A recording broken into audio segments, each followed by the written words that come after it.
1987년 미국의 디트로이트 메트로 공항에서 있었던 일입니다. 그 공항에서 출발한 노스웨스트 항공사의 255기 비행기가 출발을 했습니다. 그런데 그 비행기가 출발한 지 몇 분 되지 않아서 이 비행기가 근처에 있는 도로로 추락하는 사고가 있었습니다. 그래서 그 사고 때문에 비행기에 타고 있던 154명이 사망했고 또 도로 위에 있던 2명이 사망을 한 그런 큰 사건이 있었습니다. 그 사건 현장은 굉장히 참혹했습니다. 굉장히 눈에 보기 힘들 정도로 참혹했습니다. 그 사고가 일어났다는 소식이 들리자 근처에 있는 경찰부터 소방관, 구조대원들이 다 그 지역에 몰려들었습니다. 그래서 그 지역에 있는 그 사고 장면에 혹시라도 한 명이라도 생존자가 있을 것 같아서 혹시라도 생존자가 있으면 빨리 도와주려고 계속해서 찾았습니다. 그런데 사람들이 보기에 도저히 이 현장에서 비행기가 추락한 이 장소에서 도저히 희망이 없을 것 같이 보였습니다. 그런데 한 소방관의 귀에 세미한 울음소리가 들렸습니다. 그래서 그 소방관이 그 지역으로 그곳으로 빨리 달려가 봤더니 여자아이가 울고 있었습니다. 나중에 알고 보니 4살짜리 시실리아 치첸이라는 여자아이였습니다. 그래서 그 아이를 빨리 구조해서 응급실로 보냈습니다. 근데 그 아이의 상태를 보니까 머리부터 발끝까지 여러 가지 타박상도 있었고 다친 곳은 많았지만 심각한 부상은 없었습니다. 조금의 화상도 입었고 조금 다쳤지만 생명에 지장을 줄 정도도 아니었고 장애를 입은 것도 아니었습니다. 이 모습을 보고 사람들이 굉장히 놀랐습니다. 의아했습니다. 어떻게 이 모든 사람들이 죽었는데 이 모든 장성한 그런 남자까지 죽었는데 여자아이가 살 수 있었을까? 그래서 사람들이 생각하기로는 혹시 이 여자아이가 비행기에 타고 있던 것이 아니라 근처 사고 현장에 있었는데 사고가 났을 때 그냥 같이 사고에 휩싸인 것이 아닐까? 그런 생각을 했습니다. 그런데 그 탑승객 명단을 보니까 이 아이의 이름이 있었습니다. 이 아이의 가족의 이름도 있었습니다. 가족들도 같이 타서 있었는데 가족들은 다 죽고 이 아이만 살아남았던 것이었습니다. 그래서 사람들은 계속해서 궁금해했습니다. 어떻게 이 아이가 살 수 있을까? 어떻게 이 아이가 살 수 있었을까? 결국 그 아이가 살 수 있었던 그 방법을 발견했습니다. 비행기가 이륙한 지 몇 분 지나지 않아서 이 비행기 안에서 탑승객들에게 소식이 알려졌습니다. 이 비행기는 추락하고 있습니다.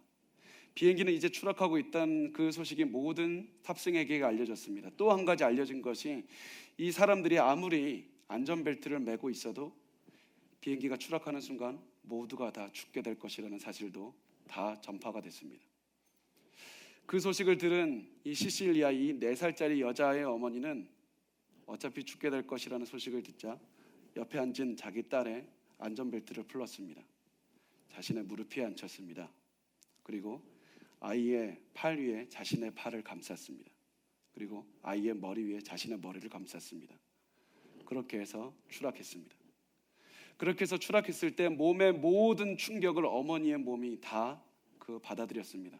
그래서 어머니의 몸은 굉장히 부서졌습니다. 그렇지만 그 어머니의 몸이 그 모든 아픔을 다 흡수한 결과 딸에게는 거의 고통이 가지 않았습니다. 그래서 아이는 무사할 수 있었다고 이렇게 얘기를 하고 있습니다. 이것이 어머니의 사랑입니다. 이것이 어머니의 사랑입니다. 어머니의 사랑이 위대한 이유는 어머니가 그 자신의 죽음도 무릅쓰고 어떻게 해서든지 자녀를 살리고 싶어하는 어머니의 사랑이 있기 때문에 어머니의 사랑은 위대한 것입니다.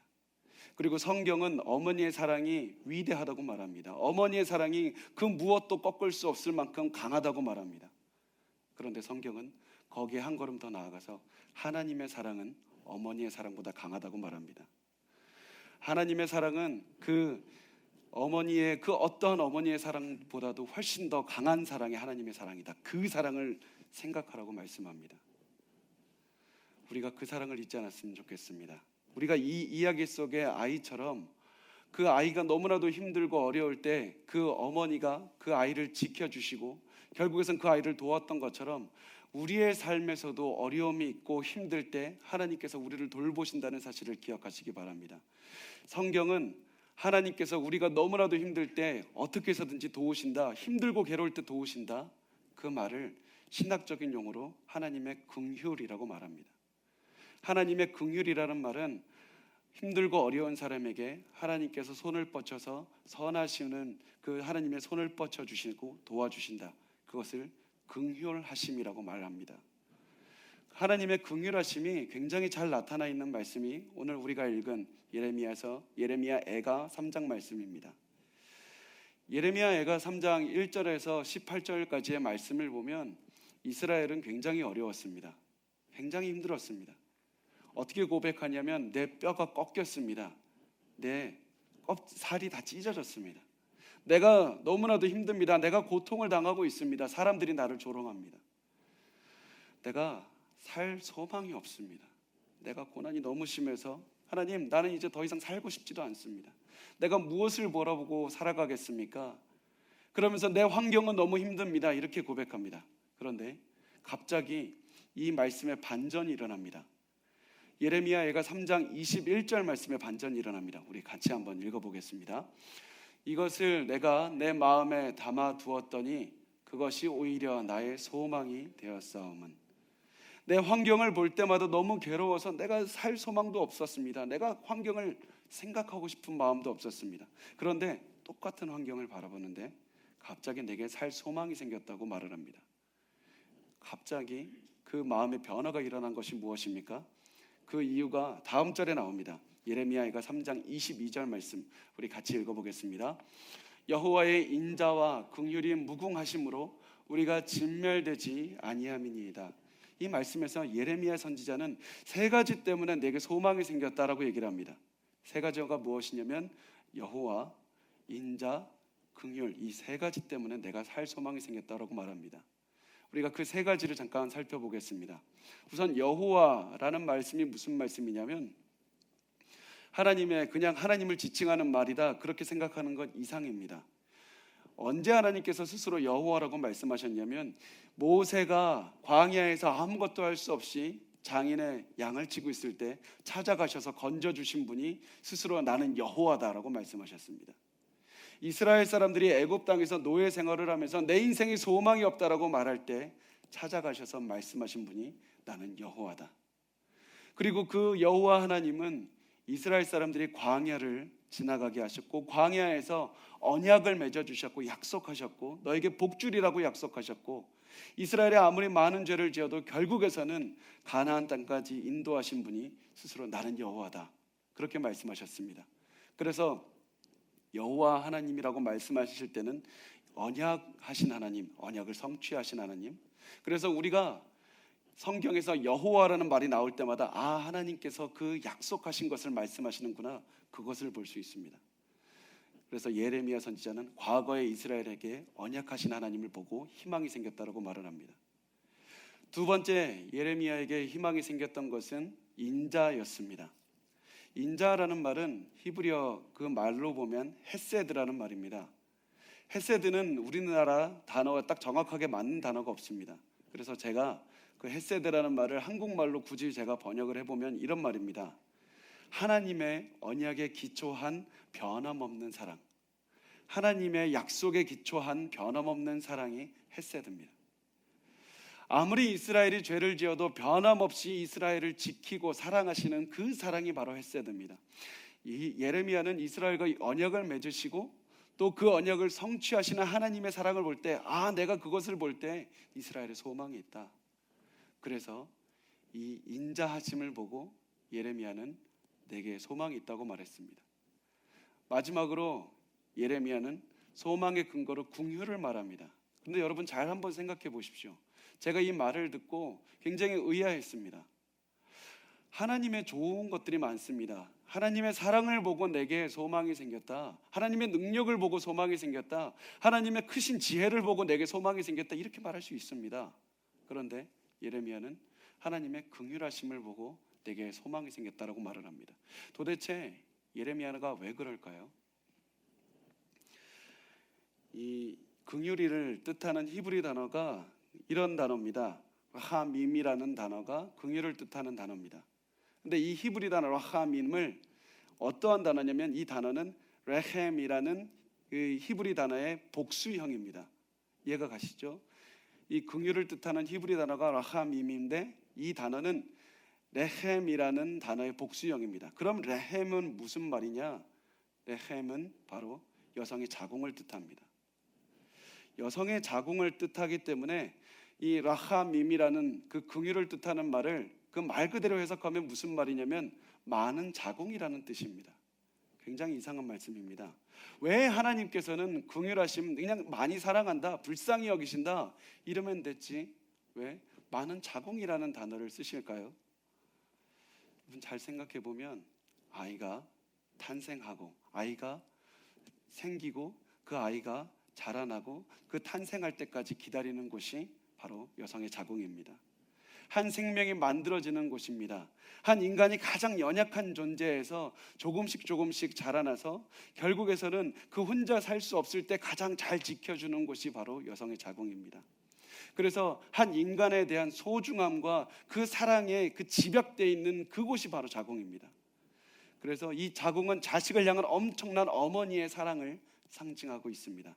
한 예를 들어볼까요? 솔로몬의 예를 들 수 있습니다. 우리가 잘 아는 솔로몬의 예에서 이 가짜 어머니와 진짜 어머니가 서로 한 아이를 두고 이 아이는 내 아이입니다. 이 아이를 나에게 주십시오. 이렇게 말을 하면서 솔로몬에게 간 일이 있습니다.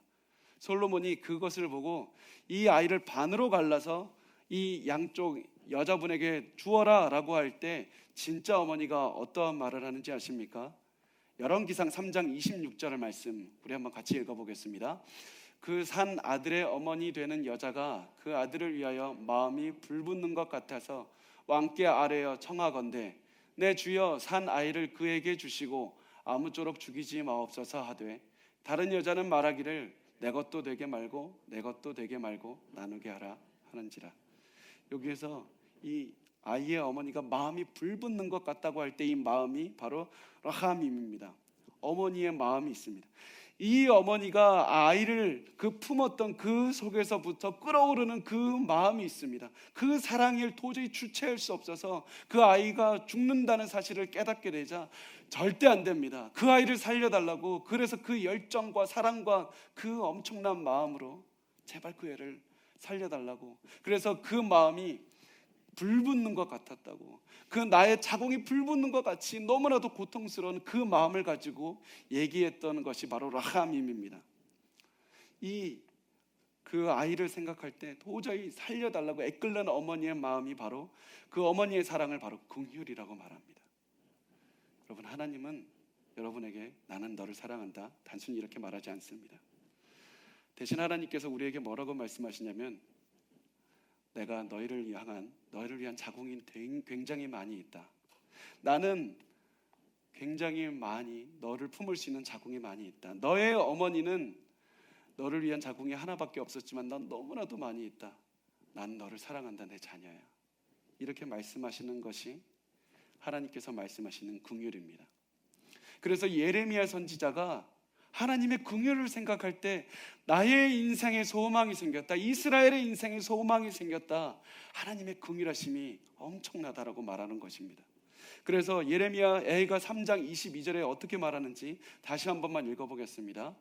여호와의 인자와 긍휼이 무궁하심으로 우리가 진멸되지 아니함이니이다. 인자와 긍휼이 엄청나게 영원합니다. 무궁합니다라고 말합니다. 어머니의 사랑보다 강력한 하나님의 긍휼이 그 수를 셀 수가 없습니다. 그 끝없이 체험하니까 내게 소망이 생깁니다.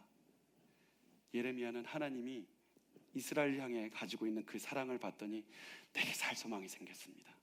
이렇게 얘기를 하는 것입니다. 여러분 여기에서 우리가 잊지 말아야 될 것이 있습니다. 한 아이가 철이 들어서 어머니의 사랑을 깨닫게 되기까지 어머니의 사랑이 없었던 것이 아닙니다. 아이가 태어났을 때부터 계속해서 어머니는 사랑하고 있었습니다. 아이가 때가 되어서 어머니의 사랑을 깨달았을 뿐입니다. 하나님께서 여러분을 향한 그 긍휼이 없는 것이 아닙니다. 여러분이 나중에 시간이 되어서 하나님의 긍휼을 깨달을 때는 이미 과거로부터 하나님의 긍휼은 여러분을 향해서 넘치고 있었습니다. 하나님은 우리가 알고 있건 모르고 있건 우리를 향해서 계속해서 하나님의 많은 긍휼을 주고 있었습니다. 자궁에 하나밖에 없는 어머니보다 더 많이 우리를 사랑하시는 그 자궁이 많은 하나님께서 우리를 사랑으로 감싸고 있었던 것이었습니다. 그래서 이 모든 하나님의 엄청난 사랑을 깨달은 예레미야가 이렇게 얘기를 합니다. 예레미야가 3장 23절 말씀 우리 같이 한번 읽어보겠습니다. 이것들이 아침마다 새로우니 주의 성실하심이 크시도소이다. 내가 하나님의 크신 인자와 긍휼을 매일 체험합니다. 매일 새롭게 체험합니다. 내가 이렇게 매일 죄를 짓고 부족하고 잘못을 해도 여전히 하나님께서 나를 돌보십니다. 그래서 주의 성실하심이 무엇입니까? 변하지 않으신다. 내가 잘못해도 또다시 나를 변하지 않고 또다시 인자와 긍휼로 나를 사랑하시는구나. 내가 힘들어도 여전히 나를 보호하시는구나. 내가 또다시 실패해도 하나님이 나와 함께 하시는구나. 내가 이것들을 아침마다 새롭게 체험합니다. 내가 그래서 살 소망이 있습니다. 우리가 아무리 탕자같이 살아도 우리를 여전히 버리지 않고 우리를 포기하지 않는 어머니의 사랑처럼 여전히 하나님께서는 우리를 계속해서 지키고 계시고, 그리고 그 사랑을 받더니 내게 살 소망이 생겼습니다. 그렇게 말을 하는 것입니다. 그래서 예레미야가 3장 24절에서 예레미야 선지자가 이렇게 말합니다. 우리 같이 읽겠습니다. 내 심령에 이르기를 여호와는 나의 기업이시니 그러므로 내가 그를 바라리라 하도다. 바란다는 것은 기다리겠다. 내가 하나님을 기다리겠다. 이 모든 것을 깨달은 예레미야는 내가 하나님을 기다리겠습니다. 내 소망은 하나님밖에 없습니다. 내 환경이 무너져도 내가 바랄 것은 하나님의 긍휼하심밖에 없습니다. 내가 도망가고 싶어도 다른 곳을 도망갈 것이 아니라 나를 품을 수 있는 그 자궁이 많으신 하나님, 그 하나님의 품밖에 내가 갈 곳이 없습니다. 그럼으로써 내가 하나님을 바라보겠습니다. 그래서 내가 하나님을 바라보겠습니다. 우리 하나님께서는 계속해서 우리에게 말씀합니다. 너희 어머니는 하나밖에 없던 그 자궁이 그럼에도 불구하고 그 엄청난 사랑을 이루었지 않느냐? 그럼에도 불구하고 나는 너의 그 어머니보다 더 많은 사랑으로 너를 보호하고 있다. 나를 기다리라. 나를 바라보라. 나에게 소망을 두라. 이렇게 말씀을 하고 있습니다. 여러분, 우리가 싸우는 싸움은 우리의 환경을 바꾸는 싸움이 아닙니다. 우리가 엄청난 기적을 행하는 싸움도 아닙니다. 우리가 싸우는 싸움은 하나님의 긍휼하심을 오늘도 바라볼 것인가 말 것인가.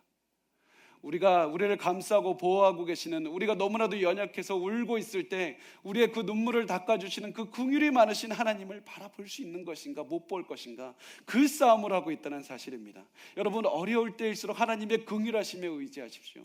너무나도 힘들 때일수록 하나님께 그 긍휼하심을 바라보십시오. 내가 도저히 갈 곳이 없고 힘들고 하나님 내가 지쳐서 도저히 기댈 데가 없어요. 그렇게 고백할 때 하나님의 그 긍휼하심, 나는 이렇게 자궁이 많은 너의 어머니보다 너를 더 사랑하는 하나님이다. 나에게 기대라, 나의 자녀야. 이렇게 말씀하시는 하나님의 그 긍휼하심을 바라보시기 바랍니다. 성경은 우리를 향한 하나님의 그 사랑이 얼마나 위대한지 온 성경을 통해서 말씀하고 있습니다.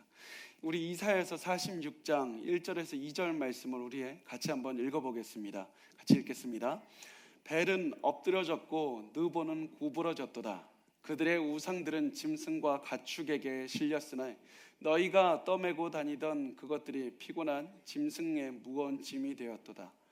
그들은 구부러졌고 그들은 일제히 엎드려졌으므로 그 짐을 구하여 내지 못하고 자기들도 잡혀갔느니라.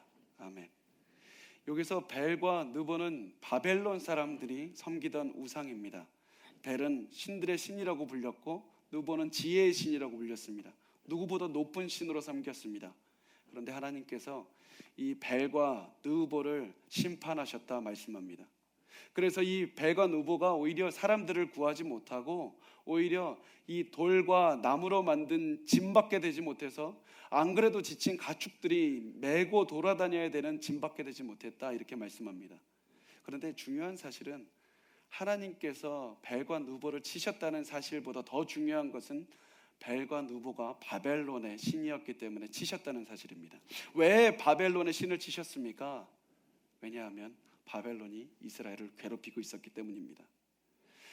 마치 자신의 자식을 괴롭히는 어떠한 사람들이 왔을 때 그 자식을 지키기 위해서 자신의 몸을 다 바쳐서 사랑하는 그 어머니와 같이 나의 사랑하는 이스라엘을 바벨론이 괴롭혔기 때문에 내가 저들이 섬기는 신까지도 쳐버리라, 그렇게 심판하시겠다고 말씀하시는 것이 하나님의 사랑입니다.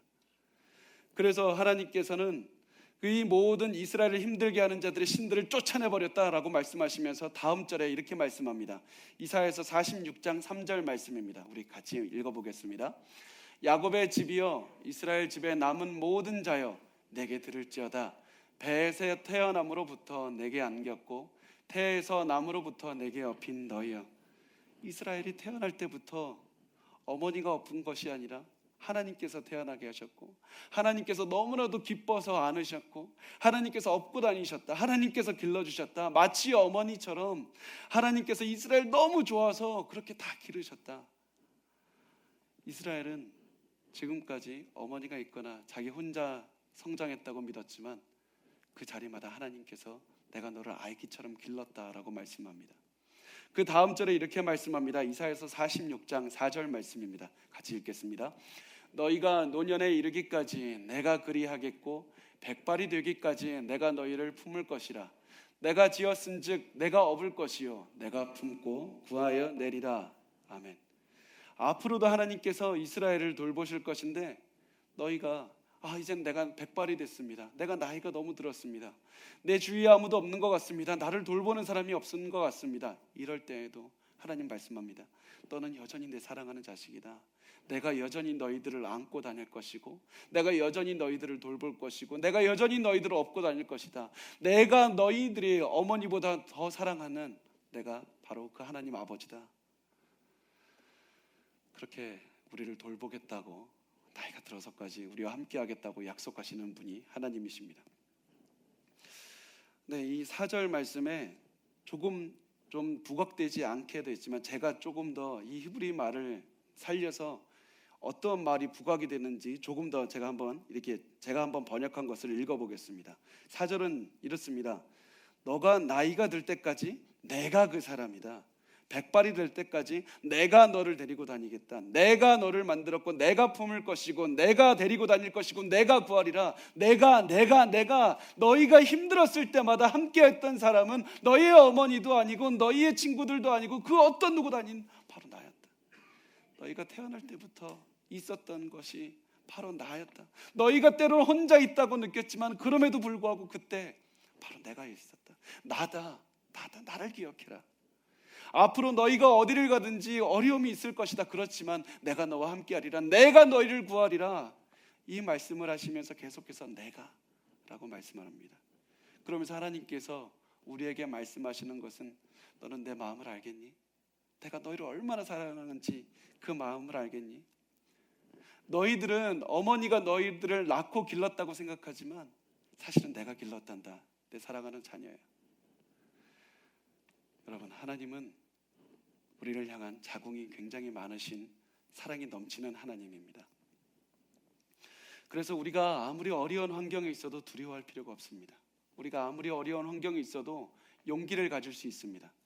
이 모든 것들을 고백한 이 이사야서에서 46장 8절에서 9절에서 하나님은 말씀합니다. 우리 같이 한번 읽어보겠습니다. 너희 패역한 자들아, 이 일을 기억하고 장부가 되라. 이 일을 마음에 두라. 너희는 옛적 일을 기억하라. 나는 하나님이라. 나 위에 다른 이가 없느니라. 나는 하나님이라. 나 같은 신이 없느니라.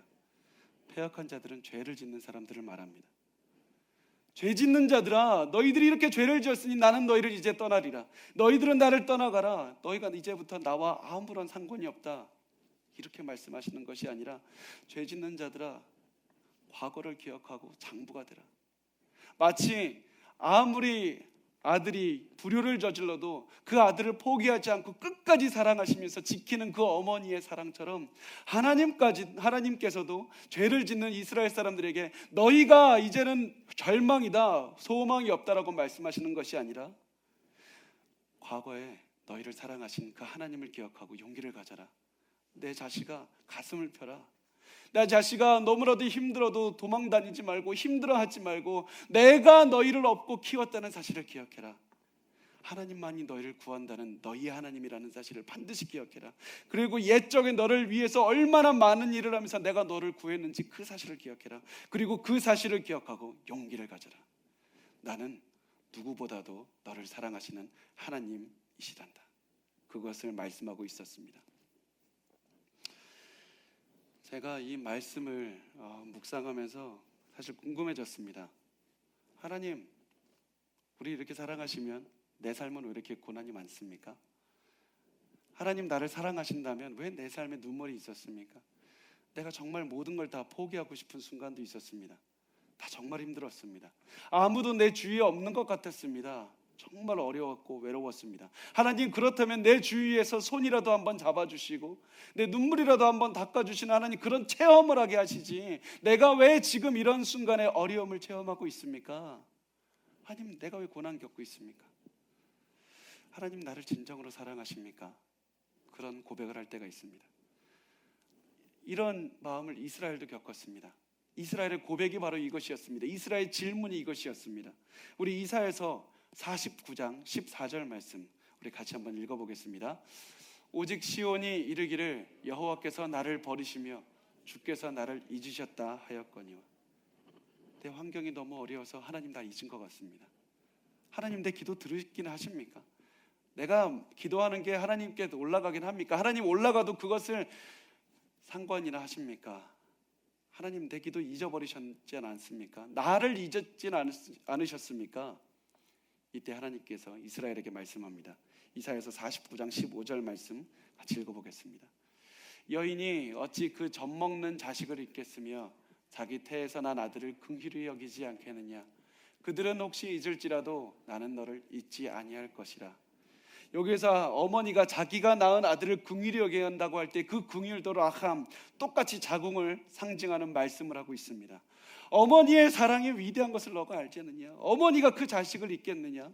어머니가 그 엄청난 그 속에서부터 끓어오르는 그 사랑을 가지고 자녀를 위해 가지고 있는 그 사랑을 너는 알지 않느냐? 그러나 내 아들아, 기억해라. 그 어머니의 사랑도 완벽하진 않단다. 그 어머니의 사랑도 위대하지만 분명히 흠이 있고 그 어머니의 사랑도 부족할 때가 많다.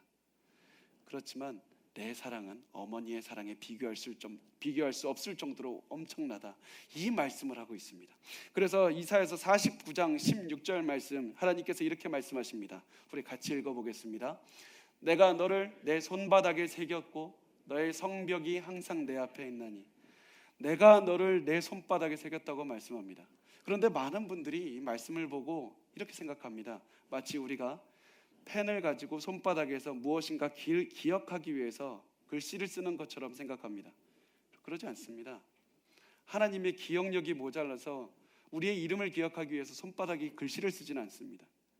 또 하나님께서 또 아무리 붓이나 펜으로 그 이름을 쓴다고 해도 어차피 시간이 지나면 다 잊혀져 버리고 지워져 버리는 것입니다. 하나님께서 그런 무의미한 행동을 하실 리가 없습니다. 그렇다면 하나님께서 너의 이름을 내 손바닥에 새겼다는 말씀이 무엇일까요? 당시에는 그 고대 이스라엘 그 지방에서는 한 사람의 이름을 다른 사람의 몸에 새기는 때가 있었습니다. 언제였냐면 주인의 이름을 노예의 몸에 새겼습니다. 그래서 노예의 몸에 새겨진 그 이름을 보면 이 노예의 주인이 누구인지 알아볼 수 있도록 하기 위해서 노예의 몸에 주인의 이름을 새겼습니다. 그런데 여기서 너무나도 엄청난 말씀이 무엇이냐면 하나님의 이름을 이스라엘의 몸에 새기라라고 말씀하지 않으셨습니다. 너의 이름을 나의 몸에 새기겠다. 주인된 하나님의 몸에 종된 이스라엘의 이름을 새기겠다. 내가 너의 이름을 내 몸에 내 손에 새기겠다고 말씀을 하시는 것이었습니다. 그런데 여기서 한 걸음 더 나아가서 하나님께서 이스라엘의 이름을 펜으로 적겠다라고 하지 않고 새기겠다고 말씀을 하셨습니다. 새기겠다는 그 히브리 단어가 하카크라는 단어입니다. 하카크라는 단어인데 무슨 얘기냐면 정이나 끌로 파낸다는 뜻입니다. 무슨 얘기냐면 이 망치와 못으로 이 이스라엘의 이름을 하나님의 손에다가 그것을 파내겠다는 말입니다. 우리는 이 말씀을 로맨틱하게 아주 아름다운 말씀으로 생각하지만 이 말씀은 굉장히, 어떻게 보면 굉장히 잔인합니다. 굉장히 그런 어렵고 힘든 말씀입니다. 굉장히 가슴 아픈 장면입니다. 굉장히 어려운 장면입니다. 하나님께서 너의 이름을 내 손바닥에 망치와 정으로 새기겠다, 큰 못으로 새기겠다, 이렇게 말씀을 하고 있었습니다. 사람들은 이 말을 듣고 하나님께서 우리를 그냥 그렇게 사랑하신다고 그렇게 추상적으로 말씀하시나 보다, 하나님께서 우리를 사랑하신다고 그냥 상징적으로 그냥 말이 그렇다는 얘기지 않느냐라고 그렇게 말씀하시나 보다, 그렇게 듣고 잊어버렸습니다. 시간이 지났습니다. 하나님이신 예수 그리스도께서 이 땅에 오셨습니다. 예수 그리스도께서 우리를 사랑하셔서 죽기까지 사랑하시다가 결국에서는 십자가에 달려서 돌아가셨습니다. 그리고 다시 부활하셨습니다.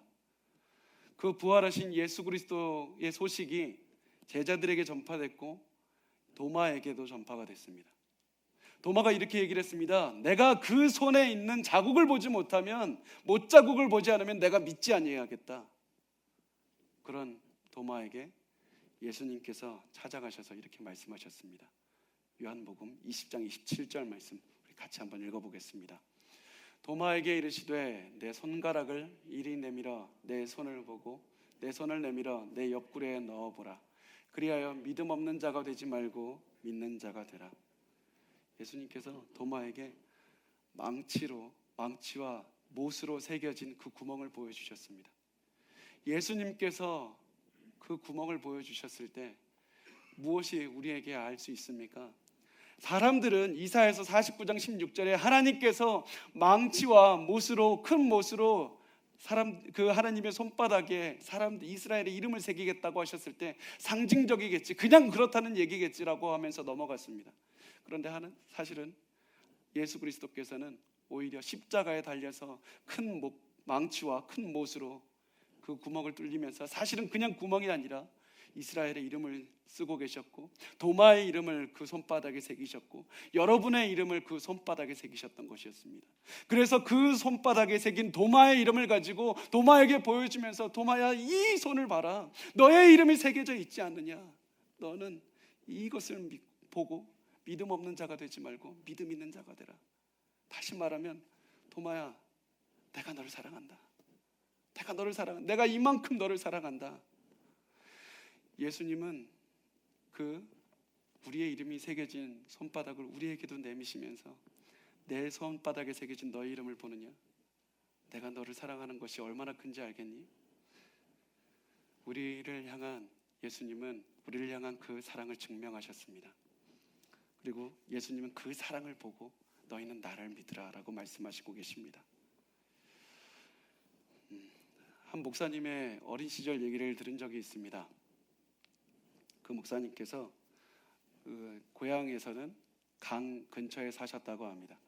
강 근처에 살다 보니까 모래사장이 있었는데 그 모래에 큰 모래 언덕으로 된 2개의 언덕이 있었다고 했습니다. 그 지역에서는 다른 놀거리가 없었기 때문에 아이들이 어떻게 놀았냐면 그 언덕으로 뛰어서 확 올라갔다가 정상까지 올라갔다가 또 뛰어내려오고 그 다음에 다른 언덕으로 뛰어갔다가 내려오고 그냥 이렇게 하면서 놀았다고 합니다. 그런데 그 큰 문제가 하나 있었습니다. 그 모래 언덕이 모래인지라 단단하지 않았습니다. 조금만 지체하면 그 발밑으로 빠르게 빠져들어가는 그런 모래 언덕이었습니다. 어느 날이었습니다. 그 마을에 2 형제가 실종이 됐습니다. 저녁까지 아이들이 돌아오지 않자 부모님이 너무 놀라서 아이들을 좀 찾아달라고 마을 사람들에게 알렸습니다. 마을 사람 전원이 다 밤새 아이들을 찾아다녔습니다. 이리저리 찾아다녔습니다. 그런데 새벽이 되도록 아무리 찾아도 아이들을 찾을 수가 없는 겁니다. 그런데 그때 갑자기 한 사람이 깜짝 놀란 듯이 소리쳤습니다. 그리고 갑자기 모래 언덕을 향해서 달려갔습니다. 그 모습을 본 나머지 사람들도 그 사람을 뒤쫓아서 모래 언덕으로 달려가기 시작했습니다. 그리고서는 그 모래 언덕에 다다랐을 때 무엇인가 보이는 듯 했습니다. 그래서 모래 언덕으로 향해서 가까이 가니까 그 꼭대기쯤에 동생의 얼굴이 보였습니다. 동생은 그 어깨까지가 다 모래 언덕에 다 들어가 있었고 얼굴만 간신히 나온 상태였습니다. 그래서 그 동생을 마을 사람들이 파내면서 이렇게 물었습니다. 야, 너 형 어딨냐? 너 형 어딨니? 라고 물었더니 동생이 이렇게 얘기했습니다. 우리 형 내 발 밑에 있어요. 우리 형의 어깨를 내가 밟고 있어요. 이렇게 얘기를 했습니다. 두 형제가 놀다가 아이가 갑자기 땅이 꺼지자 그 한 형이 갑자기 기지를 발휘해서 동생을 살리기 위해서 동생을 자신의 어깨 위에 두고 그렇게 자신은 죽었던 것이었습니다. 여러분, 예수님께서 여러분을 이렇게 사랑하십니다. 예수님께서, 하나님께서 여러분을 너무 사랑하십니다. 죽기까지 살리시면서 죽기까지 순종하시면서 여러분에게 그 주신 생명을 주신 분이 예수 그리스도십니다. 여러분, 그것을 꼭 기억하셨으면 좋겠습니다. 제가 오늘 말씀을 기억하면서 하나님, 내가 오늘 무슨 말씀을 전해야 되겠습니까? 하나님, 나 전하고 싶은 말씀이 너무 많습니다. 여러 가지 말씀이 있습니다. 하나님, 뭘 전해야 되겠습니까? 그렇게 했을 때 하나님께서는 그 긍휼하심을 말씀하시면서 너 이것을 가지고 내 자녀들을 위로하라. 내 자녀들을 위로하라. 너가 가서 내 자녀들을 위로하라. 이 긍휼하심을 알려주라 라고 말씀하셨습니다. 여러분, 하나님께서는 여러분에게 오늘도 하나님의 수많은 어머니의 사랑보다 그 엄청난 수많은 자궁이 많은 하나님이시다. 그 긍휼하신 하나님이시다. 너희들은 이것을 보고 위로함을 받으라. 너희의 환경이나 너희의 능력이 아니라 하나님의 그 사랑하심을 보고 위로를 받으라고 말씀을 하고 있습니다. 여러분, 하나님의 말씀과 하나님의 그 사랑을 보시고 위로함을 받으십시오. 이렇게 우리를 사랑하셨던 예수 그리스도께서 제자들에게 또 우리에게 이렇게 말씀하셨습니다. 우리 마지막으로 마태복음 6장 30절에서 32절 말씀 우리 같이 한번 읽어보겠습니다. 같이 읽겠습니다. 오늘 있다가 내일 아궁이에 던져지는 들풀도 하나님이 이렇게 입히시거든 하물며 너희일까 보냐 믿음이 적은 자들아. 그러므로 염려하여 이르기를 무엇을 먹을까 무엇을 마실까 무엇을 입을까 하지 말라. 이는 다 이방인들이 구하는 것이라 너희 하늘 아버지께서 이 모든 것이 너희에게 있어야 할 줄을 아시느니라. 다른 자식들이 구하는 것들을 염려하지 마라. 나는 너희의 하나님 아버지가 된다. 그 사랑을 믿고 염려하지 마라. 분명히 오늘 너희가 어려움이 있을지라도 염려하지 마라. 너희는 내 자식이 됨이라.